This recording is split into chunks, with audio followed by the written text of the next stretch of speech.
My mother was my greatest teacher, and she taught me to walk, as your mothers had taught you. And the beauty of it is that even though we all were on the path of walking and learning to walk, we all went at about a different pace. But our mothers were very patient with us. And somehow, if you look back at all of society, it seems that mothers do a rather fine job of teaching us to walk.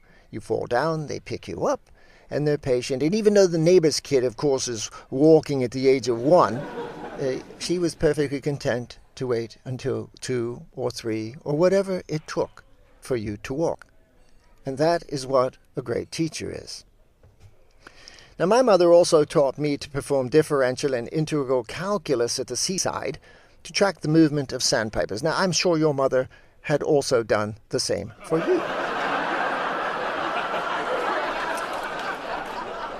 The result of my mother's training of me was that I became stubborn. I developed an inborn disdain for mindless authority. And I'm here to talk to you about just that. And now, as a young child of 3, I did not like wearing shoes with laces. I preferred the manly footwear afforded by Roy Rogers cowboy boots. Now, my mother had different ideas because I did not like shoes with laces back then. I did not like tying those bloody bows. Now, one afternoon, my mother reprimanded me to sit and tie my shoes. Very well. Meanwhile, she and my older brother left out the back door with a basket of fresh laundry to attach to the clothesline. In her haste, and dare I say misplaced anger over my shoelaces, she pushed her way out the door, inadvertently throwing the inside latch, disabling her future access through the door.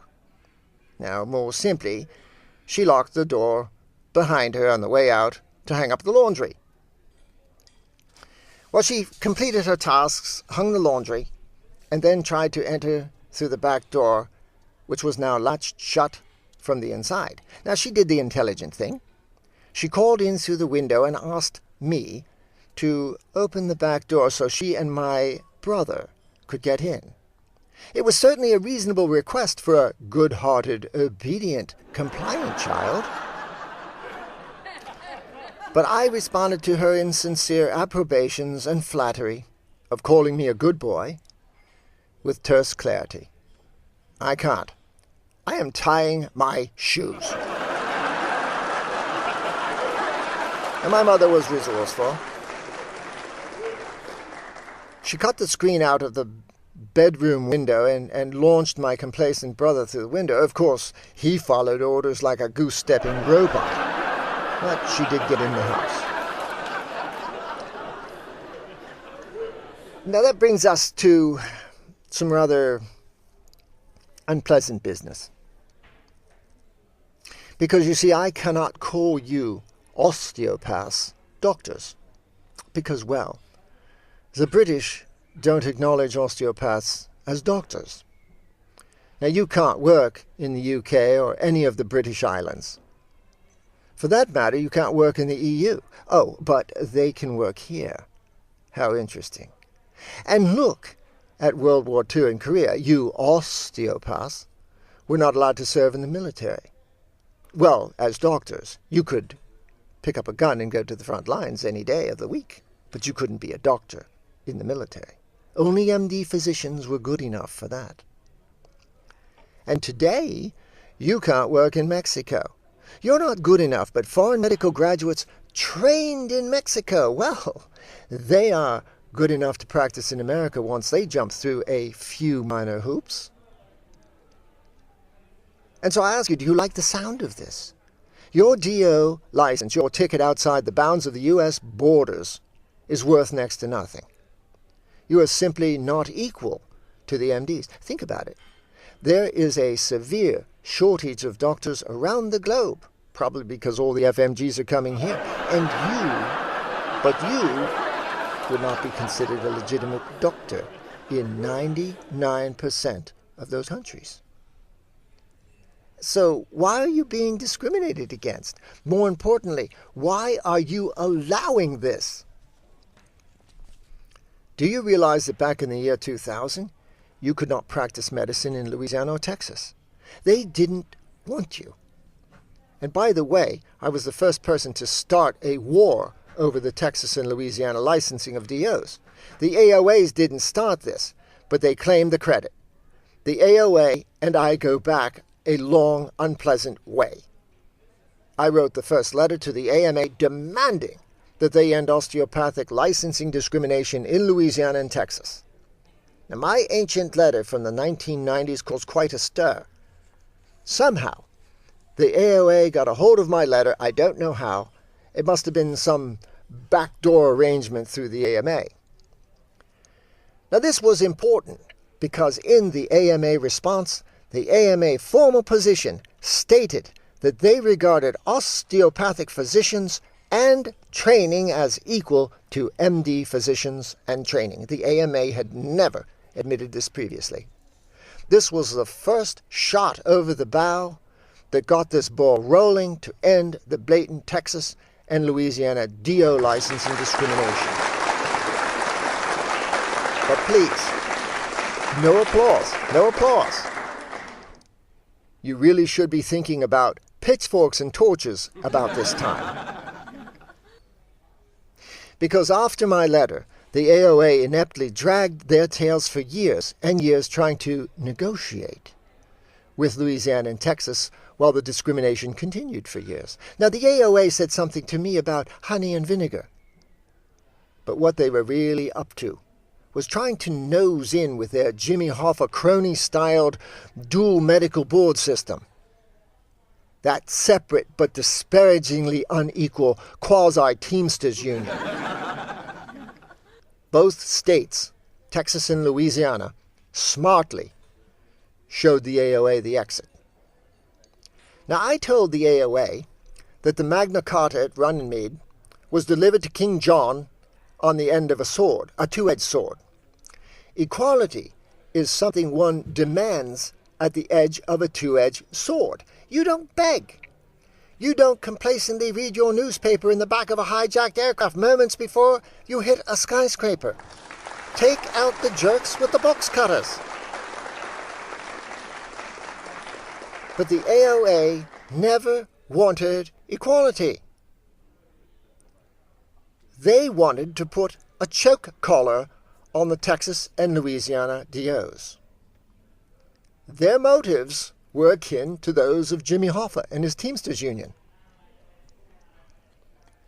I explained to the AOA that a suit should be brought in a federal court as a Commerce Clause violation over the federal payer. Very simple.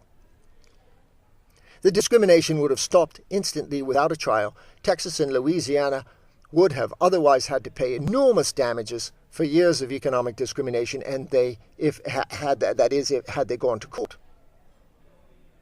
Now, this goes back many years. The AOA preferred the Neville Chamberlain approach.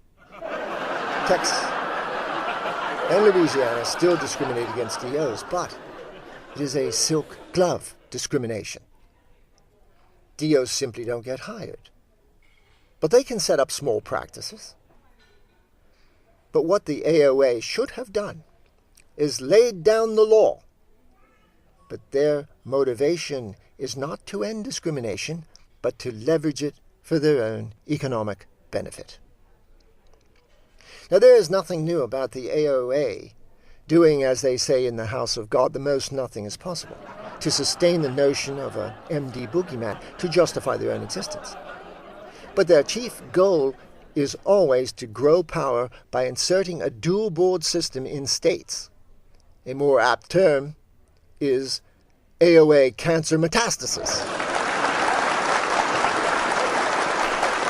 As for the two-edged sword, it is a reminder that tyrants such as the AOA are often delivered in the name of a declaration of freedom. Look no further than 90 miles from the southern tip of Florida, Castro's Cuba, or the AOA in Chicago, as it reaches its Leviathan into 13 states, destroying the economy of osteopathic physicians under the false veneer of protected rights. 37 other states show the absolute falsity of the AOA claims. The AOA is nothing more than a buggy whip beating osteopathic physicians into economic servitude in 13 states.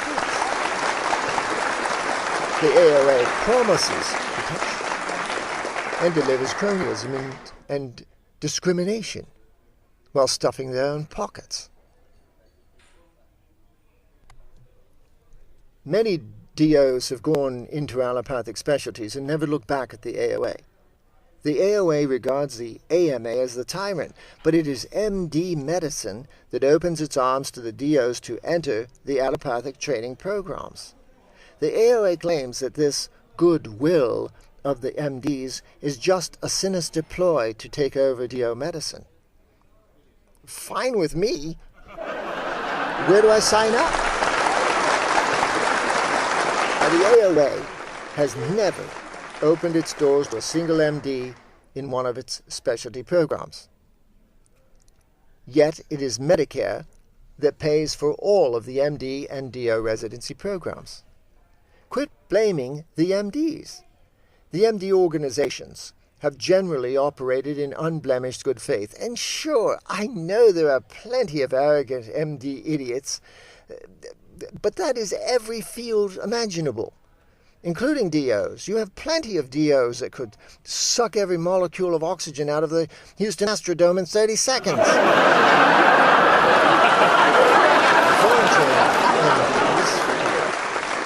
As a group, are very anti-DO for some reason. But the MD organizations themselves have unquestionably shown good faith. Now, your DO license, as we've already stated, is essentially worthless internationally. But the AMA said osteopaths were equal. They even opened the doors to their training programs. But your license internationally is worthless, even having trained in an MD program or taken an advanced MD fellowship. Your DO license is still worthless internationally. Why? Ask the AOA. They want it this way. They want you trapped with limited options. That is the toxin, and they sell the antidote. Now, did you know the osteopathic license renewal in Florida is now the most expensive physician license renewal in the United States? Think about it. Incredibly, the cost to a DO for their Florida license renewal CMEs alone is 2,174% higher than the cost of the MD license renewal CMEs in Florida. That's 2,174%. That's not 10%. This is an outrage. In fact, it is an unconstitutional economic discrimination outrage. Well, here's how it works. An MD and a DO work at the same clinic in the Panhandle of Florida. Now, both must renew their medical licenses in Florida and are required to take state board-mandated CMEs. Now, the DO has two choices where he may take those osteopathic required CMEs. They may take them in Fort Lauderdale with FOMA, the Florida Osteopathic Medical Association, or with PCOM, that is the Pinellas County Osteopathic Medical whatever association in St. Petersburg, Florida. In either case, they must take time off from their clinical practice and plan to traverse a great distance to one of the two exclusive venues where the special osteopathic state-required CMEs are available, along with the specially approved AOA Type 1A CMEs required for licensing renewal by the Florida Board of Osteopathic Medicine. Yes, I get rather excited when I mention those CMEs. In each instance, the cost of the AOA approved and Florida Osteopathic required CMEs is expensive for the DO. Now, FOMA charges $550 for members and $250 for non-members. Now, PCOM charges $575 for non-members. Additionally, there is the expense and inconvenience of long-distance travel for many physicians, food, lodging, and loss of revenue from leaving their practices. Now, in Invariably, these CMEs are offered at the peak of flu season and are mandatory in attendance.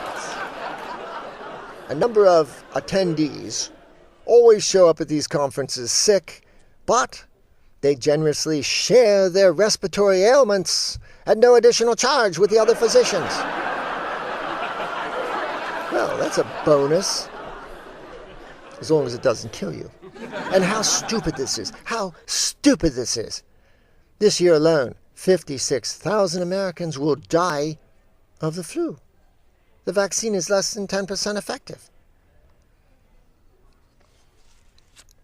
But of course, the Florida Osteopathic Medical Association is geared to the protection of everyone. They're geared to the protection of Florida citizens, except for doctors of the DO persuasion.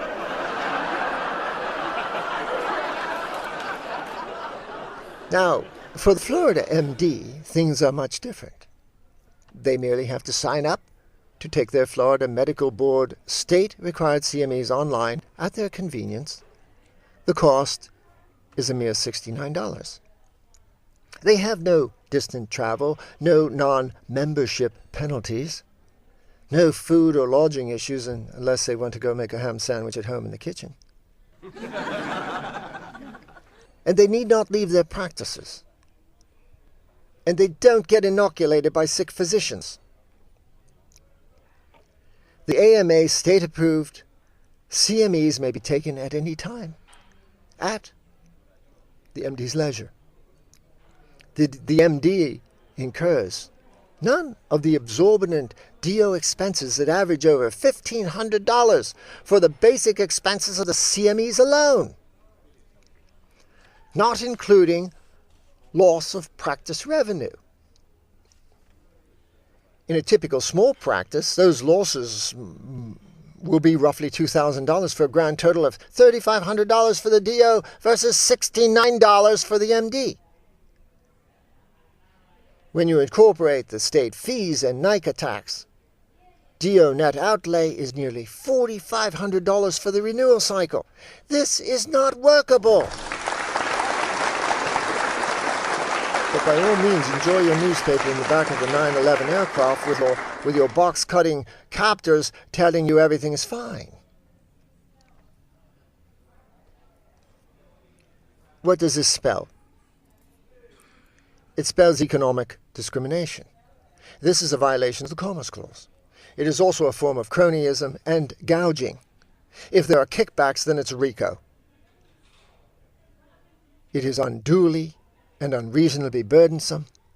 It is unconscionable and unacceptable. It is, in fact, flatly unconstitutional. Now, Florida is discriminating against DO physicians, just like Mexico and Britain. Let's not mince words here. The largest payer in the state of Florida is the federal payer. So this osteopathic discrimination directly burdens the Commerce Clause and federal government payer in the aggregate. The state treatment in regard to renewals grossly favors the economics of the MD over the osteopaths, and the MDs are not at fault here. Further, there has never been a question about supervening federal law in matters of medical services, antitrust, and the federal payer. The state has no legs to stand on in this grotesque discrimination against DOs.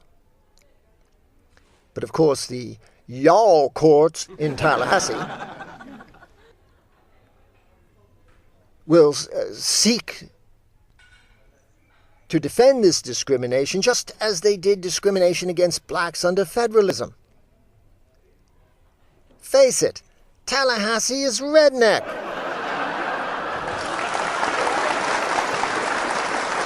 If it had been left in the hands of Tallahassee, you would still have bathrooms for whites and coloreds. They see no problem with this. To them, this is states' rights.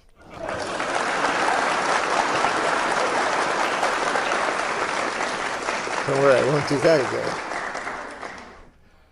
Now, this egregious discrimination is also burdensome to direct interstate commerce should both MD and DO work in another state for the federal government, such as at the Veterans Administration or Indian Lands or a federal prison, national laboratory, or even the United States Army, using their Florida medical licenses, which is allowable practice. And it is federally condoned interstate practice.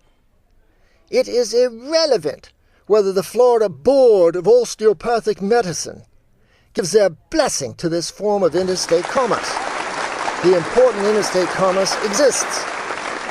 The possession of any state license alone provides for this form of interstate commerce. It is essential in the aggregate to the efficient running of the federal system of medical care delivery.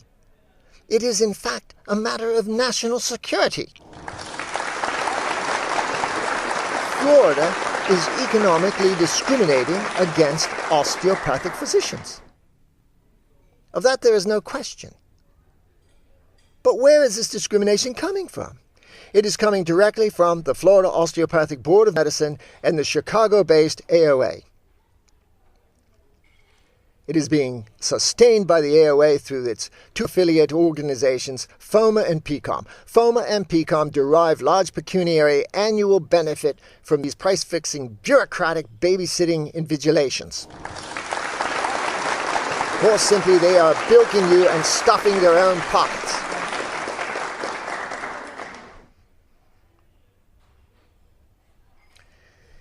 In all states adjacent to Florida, a single board of medicine regulates both DO and MD physician types, licenses, and renewals.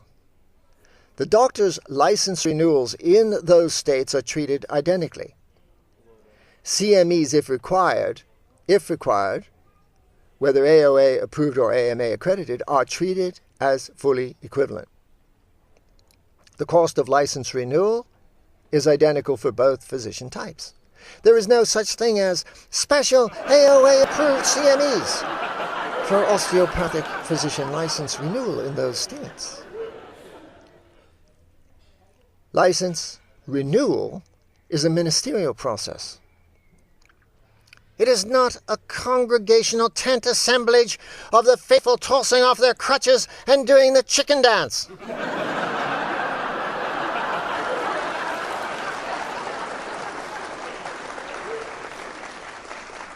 For example, an ACLS recertification is awarded 8 Type 1 CMEs for both physician types. Now, these adjacent states know better than to discriminate. But in Florida, the ACLS recertification, though taken in attendance, does not count towards the, get ready again, osteopathic AOA Type 1A CMEs required for license renewal. The issue here is that the state of Florida is discriminating against osteopathic physicians over matters which are identical. And worse, the Board of Osteopathic Medicine in Florida is instructing their discriminatory, goose-stepping confederate, CE broker, to downgrade the actual issued CME DO certificates. Our treatment at the state hands is separate and quite disparagingly unequal. We get the Dred-Scott treatment. So what is it, Florida?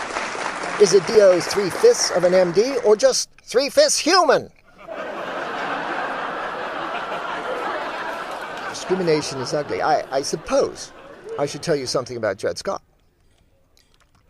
Now, Dred-Scott was born in Virginia as a slave, and he was traded into slavery.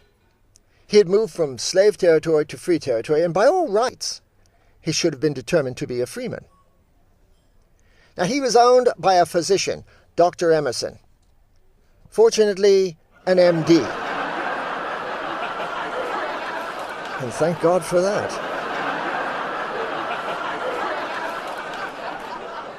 Now, the good Dr. Emerson, MD,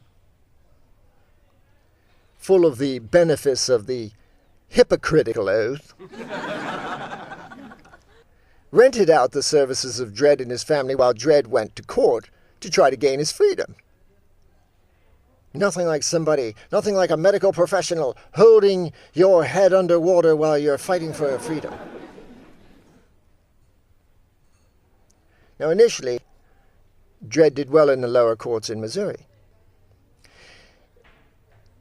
If he'd been in Tallahassee courts, he would have been carried out in chains. But eventually, the Missouri Supreme Court, after 3 years of stalling his case due to a cholera epidemic of some kind, declared that he was a slave. Well, not long after, Dr. Emerson died. How sad. But Dredd, being a resourceful and intelligent man, tried to buy his freedom from the good doctor's wife. She refused. Now, Dredd then took his case to the federal court, where the lower court agreed that he was a freeman. Mrs. Emerson then moved to Massachusetts and gave Dredd and his family to her cheesy brother, John Sanford, who appealed the lower court federal ruling and went on to the Supreme Court. The case hit the Supreme Court, and this is where Justice Taney, the Chief Justice of the Supreme Court, planted the largest judicial foot ever planted in a judicial mouth in the United States history. He declared in a 7-2 verdict that any person who was brought to America as a slave or sold or traded as a slave could not be a citizen and had no access to the American courts. Further, the court determined that slaves were only 3/5 of a person, or 3/5 human, as critics would say. Now, the court ruled it had no subject matter jurisdiction to hear Dredd's case. Dredd's case was tossed out of the federal courts with the same ease that C.E. Broker downgrades the DO actual earned CME credits.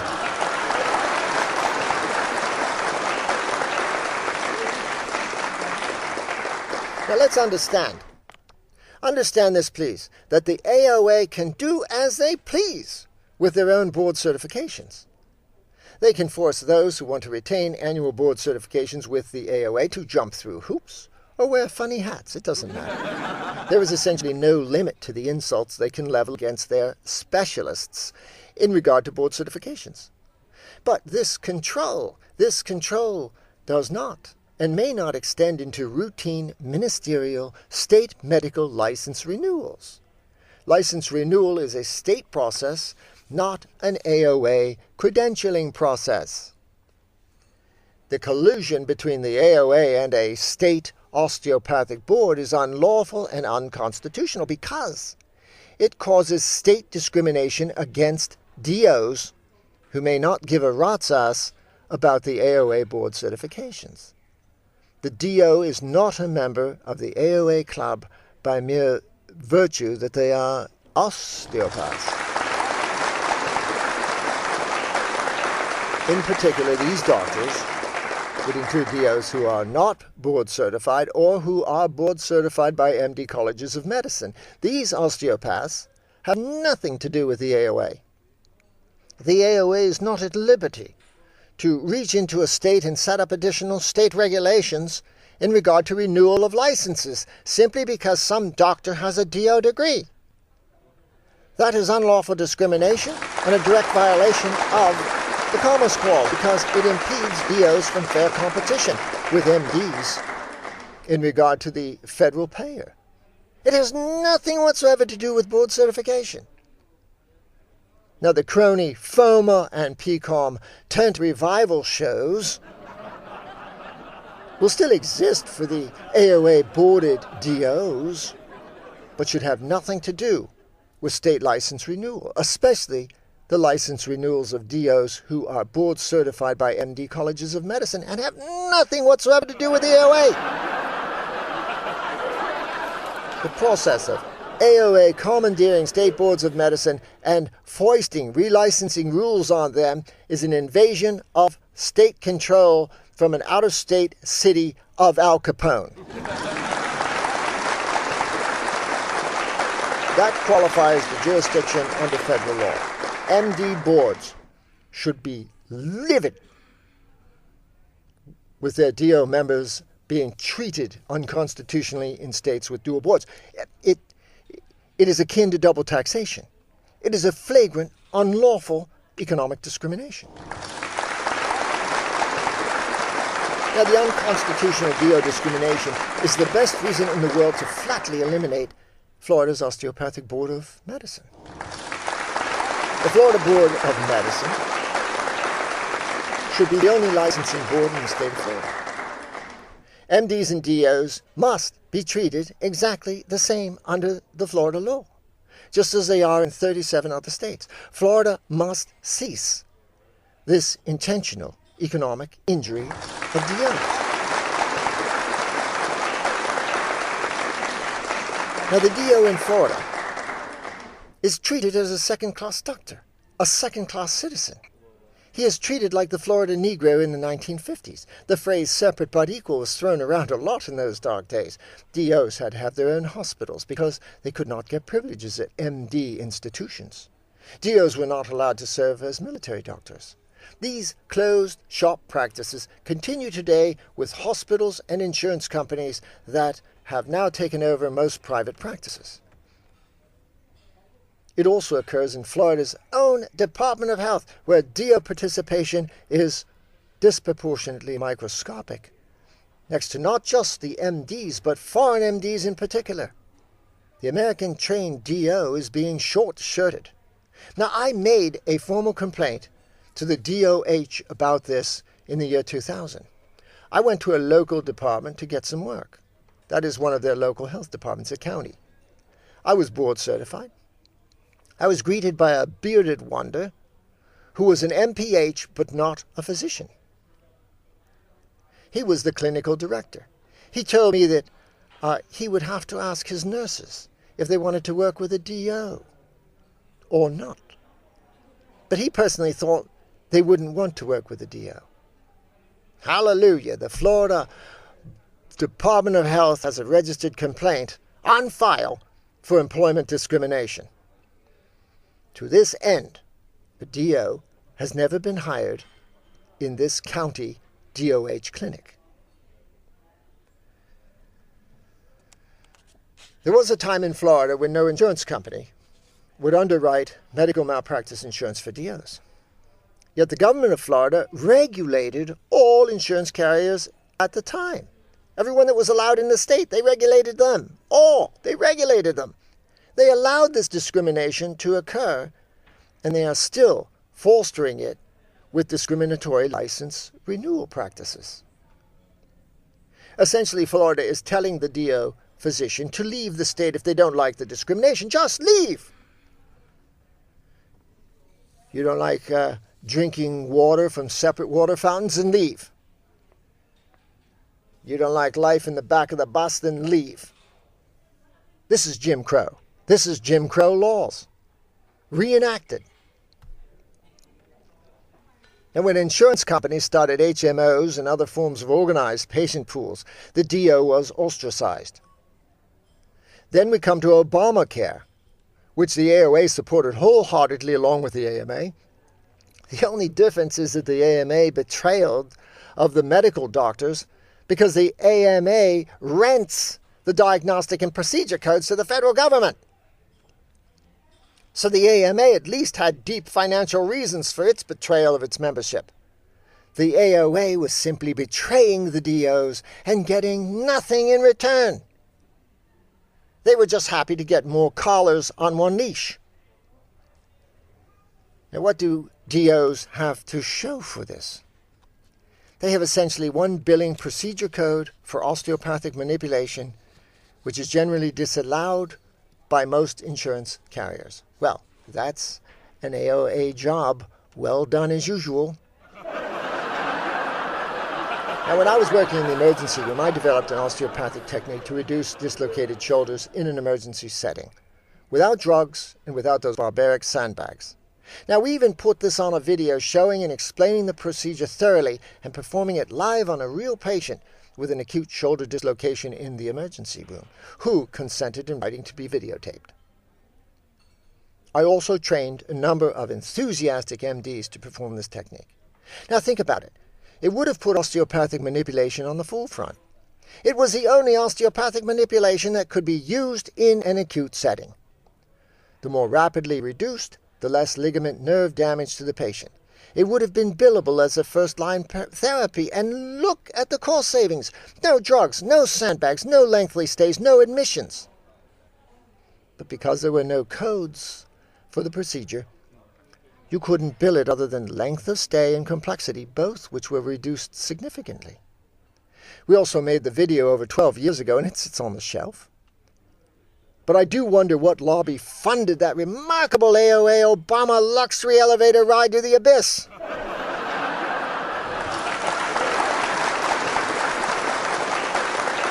And with Obamacare,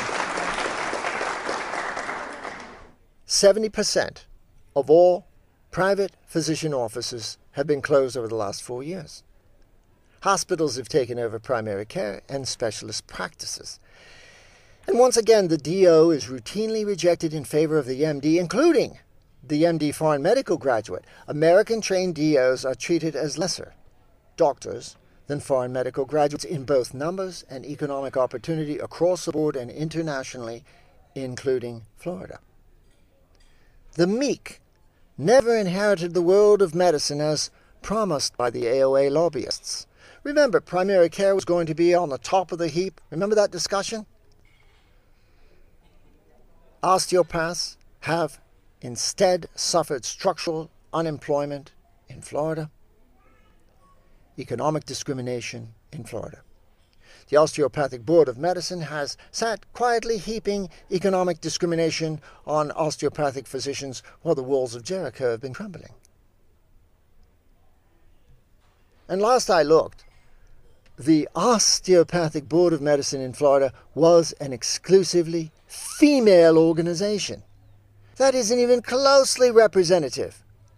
All of those board members, to my knowledge, are either government employees or hospital employees. None are self-employed.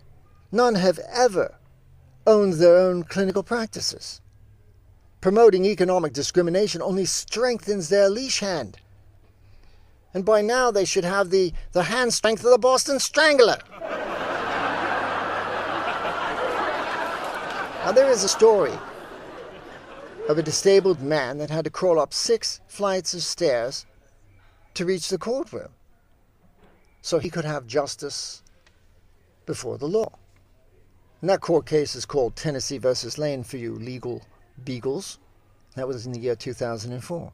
That exemplifies the concept of fighting for equality. We don't want citizens crawling and begging for level treatment. The state cannot possibly claim this DO invigilation is a public safety issue. The issuance of a license is vastly different from ministerial renewal of existing licenses. Renewing an osteopathic license in Florida is the most expensive license renewal in America. It is blatant, facial, economic discrimination. You like it or leave it. That should become Florida's new state motto. It is, after all, the state of Florida that is allowing this discrimination by flagrant lack of oversight of its crony activities of the Florida Board of Osteopathic Medicine and the AOA. Florida set up this scurrilous, separate but equal dual board system, then they walked away. They did the same thing with NICA, which is an unconstitutional medical malpractice cap scheme hedge fund. Med-mal caps are unconstitutional in Florida.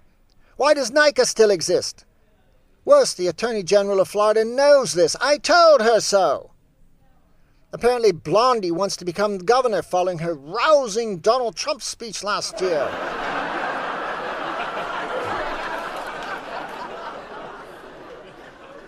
It is a flagrant in-your-face cronyism. Good old boy foot dragging.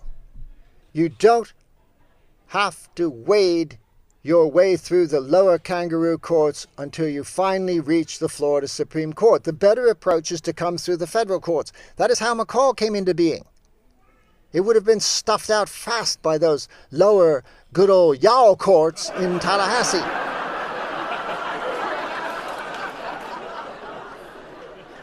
Now, osteopaths that live in the north coast of Florida are very remote from St. Petersburg and Fort Lauderdale. It is a burdensome hardship to travel those distances. Those are the only venues for the, get ready, mandatory AOA 1A approved state CMEs and the special AOA 1 approved CMEs that are required for DOs in Florida to relicense but not required by any adjacent states where single boards of medicine assure equality for all doctor types.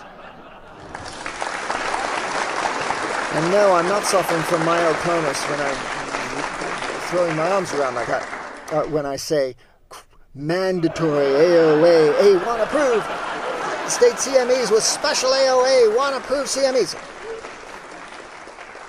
I'm just, well, enthusiastic. And can you blame me?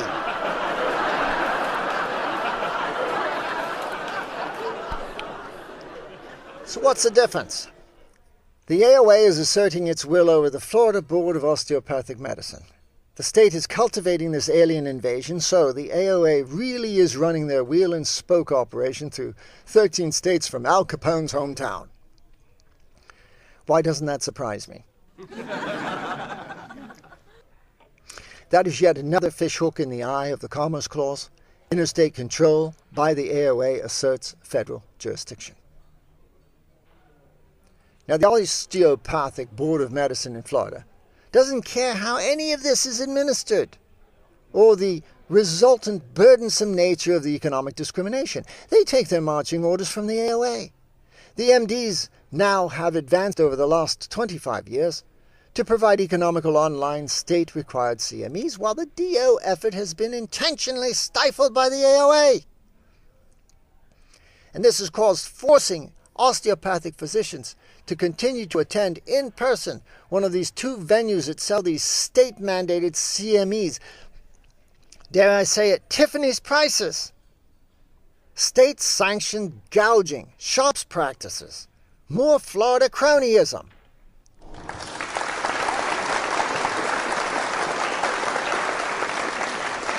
Now, Indiana requires no annual CMEs.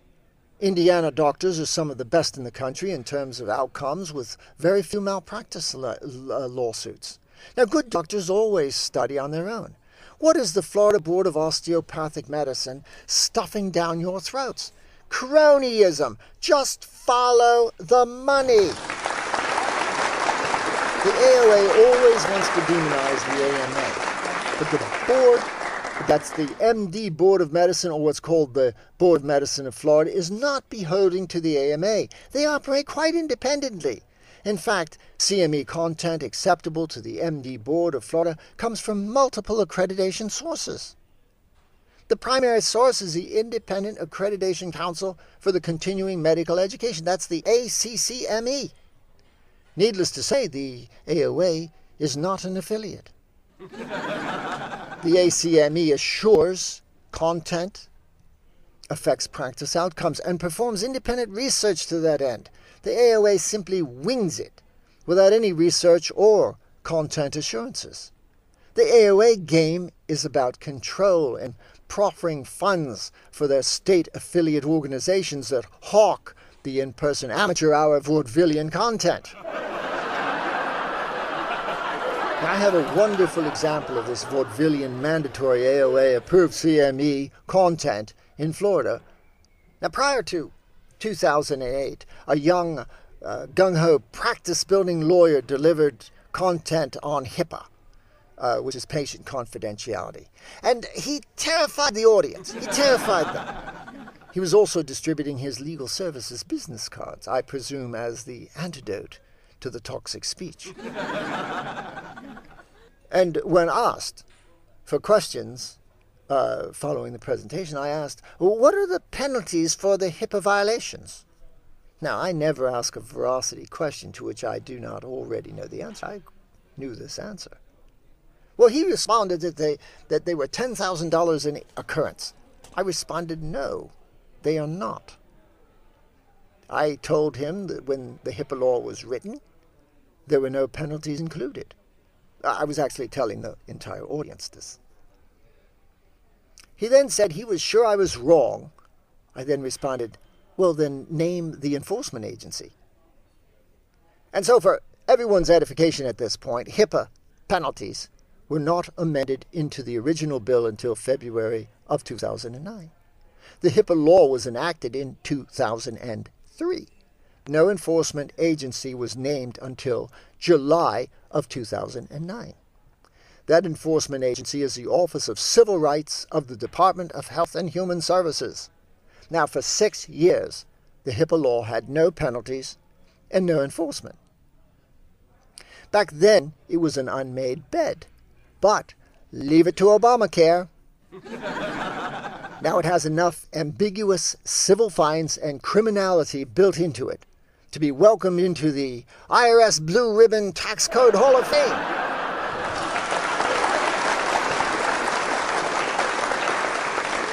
This kind of Board of Osteopathic Medicine approved dancing bear vaudevillian content for renewal has nothing to do with public safety. Nobody is overseeing this flawed content. Now, I ask this question: how is a cursory, in-person annual review of some selected Florida laws in a room with 500 coughing DOs mimicking a tuberculosis ward and watching TV monitors from the bathrooms going to increase public safety of the osteopathic Florida physician? Perhaps they should be talking instead about why 97% of all patients with gastric cancer have a positive H. pylori that no doctor picks up along the way. Oh, but, the Florida bureaucrat and their silly regulations are the things that improve patient safety. Just ask them.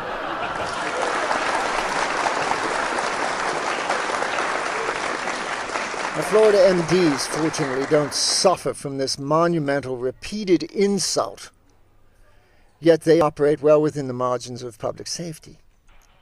Are the DOs so intellectually inferior or dishonest that they need proctored invigilation?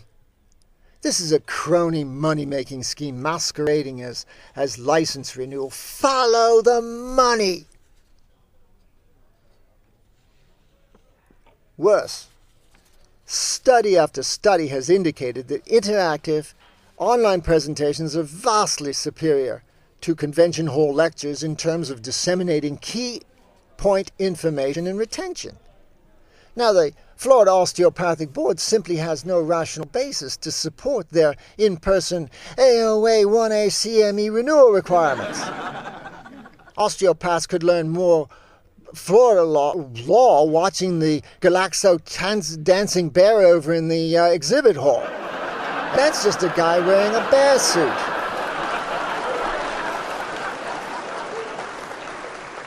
Now, the state of Florida is adamantly fostering blatant, intentional discrimination. The net result is what counts.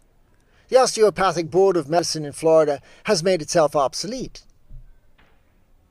There has been no oversight by the state that set up this discriminatory system. All doctors' license renewals should be treated equally without discrimination. What a novel idea! It rings of fairness. Of course, the AOA won't want any part of that.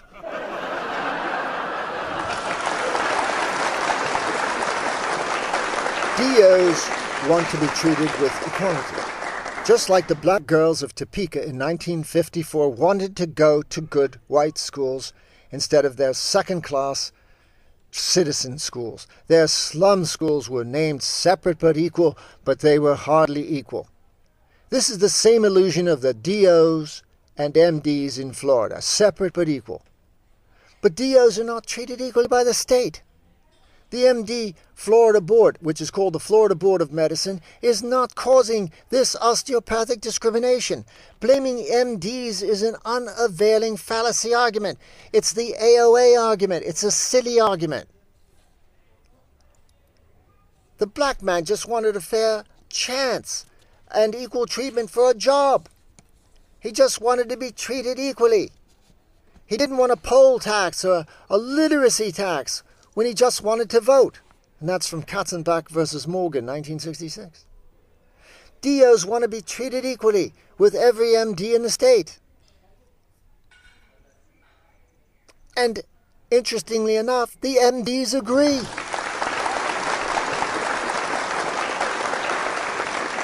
Now, DOs make less money than their MD counterparts because the AOA has gone out of its way to paint the DO as anti-intellectual and somebody that is only good enough for primary care in the United States. In this day and age, that form of practice means patient referrals and let the MD specialists do the heavy lifting. It is an intellectually bankrupt concept. It is burger flipping. A GP in the 1950s performed surgery, delivered babies, worked acute care, managed emergencies, and attended hospital admissions. They did it all, and they did it all well. Today's family doctor is nothing but a referral robot, working for a hospital as an employee or a contractor. The further erosion of the primary care DO has been the rise of the physician assistant and lesser regulated nurse practitioner. DOs need not apply. The laughing Obamacare Florida hospitals now have the patient base completely covered with these 2-year pseudo-physician amalgams. And they even sport white lab jackets and fashionable stethoscopes, so they look just like doctors. And some better. Patients no longer know the difference nor care. Patient satisfaction is higher with these substitute doctors. So long, DOs. Now, many of these physician assistants are foreign medical graduates doing their clinical work until they may enter the practice in Florida as MDs. They enter through the physician assistant back door at Nova Southeastern. Now, that's the Osteopathic College in Miami or in Fort Lauderdale. Astonishing. The DOs merely become doormats, working as locum tenens scavengers, making less money than a state trooper with no benefits. It is the very argument of preventing a medical monopoly by the AMA that the AOA conjures up its own crony monopolies to act as instrumentalities of discrimination and pick the pockets of osteopathic physicians in Florida over license renewal. This is how PCOM and FOMA make their big annual money. Publishing those annual numbers would rancor the abused children. The obedient fleeced sheep might possibly stampede. That is, if they didn't fall over dead first.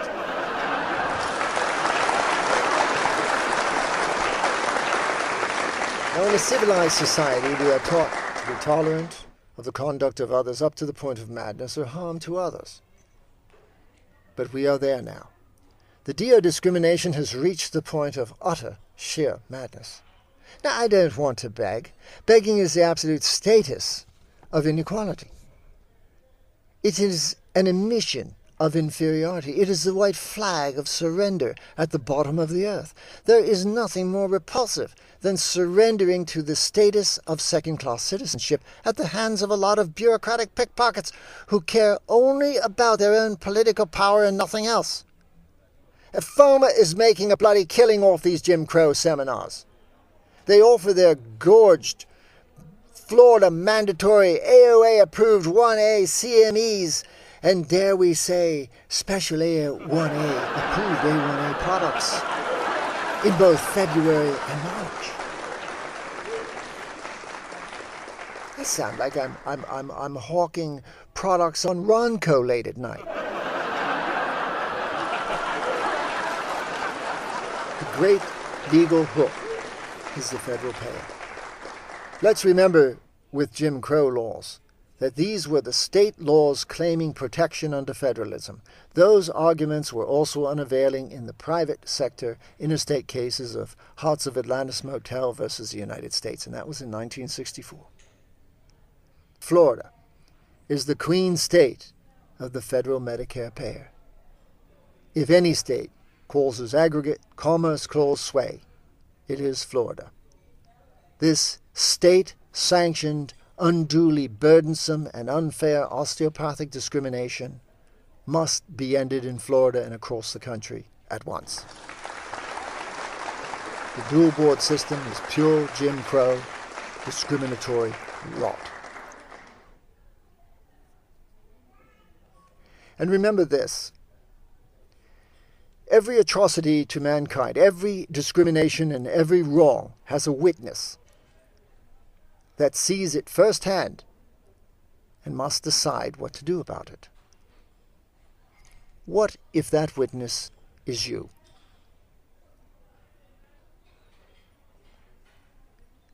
And on that note, thank you and goodbye.